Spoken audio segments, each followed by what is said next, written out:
गणपतीचे वाहन उंदीर, एक मजेदार कथा। गणपती बाप्पा मोरया।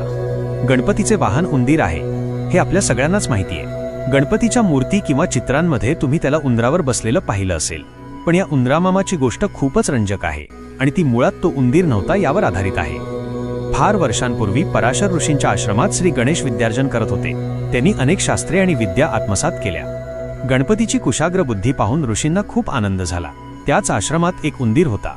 हा उंदीर प्रचंड उपद्रवी होता। तो आश्रमातील मोठे मोठे ग्रंथ कुरतडून टाकत असे।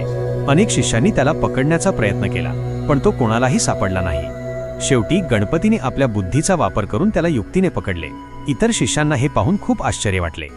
उंदराने गणपतीला विनंती केली, देवा गजानना, मला सोडून दे। मी पुन्हा कोणालाही त्रास देणार नाही। मी खरंच उंदीर नव्हतो। मी इंद्राच्या दरबारातील एक उत्तम गवई होतो। एकदा मी घाईत चालत असताना माझा पाय नामदेव ऋषींना लागला। त्यांनी मला शाप दिला आणि मी उंदीर बनलो। गणपतीला हे ऐकून गंमत वाटली।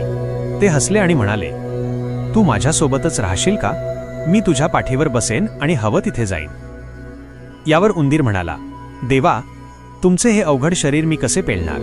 मी तुमच्या वजनाने मरणार नाही का? एवढे जड शरीर मी कसे सोसू? गणपती हसले आणि म्हणाले, तू काळजी करू नकोस।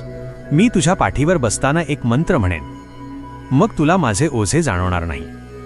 उंदीर मामाने गणपतीची ही अट मान्य केली। त्याने देवाला आपल्या पाठीवर घेतले आणि आश्चर्याची गोष्ट म्हणजे त्याला गणपतीचे थोडेही वजन जाणवले नाही। तेव्हापासून उंदीर हे गणपतीचे वाहन बनले।